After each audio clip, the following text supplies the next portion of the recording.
அனைவருக்கும் வணக்கம். சிங்கமும் நரியும் கழுதையும். ஒரு நரியும் கழுதையும் நடந்து போய்கிட்டு இருக்கு. திடீர்னு எங்கே இருந்தோ ஒரு சிங்கம் அவங்க கண் முன்னாடி வருது.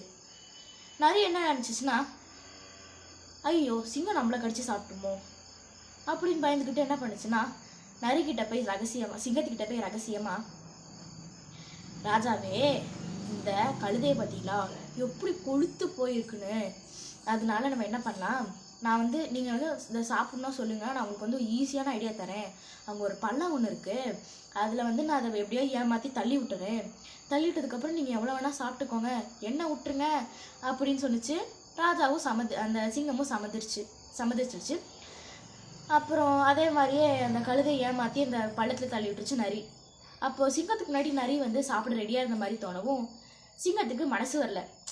எப்பட்றா கைக்கிட்டு பக்கத்துலேயே இருக்க அவனை விட்டுட்டு எப்படி கீழே போய் மணக்கட்டு சாப்பிட்றது அப்படின்னு சிங்கம் யோசிச்சுக்கிட்டு முதல்ல நிறைய போட்டு தாக்கிடுச்சு.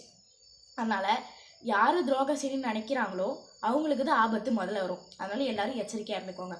நன்றி.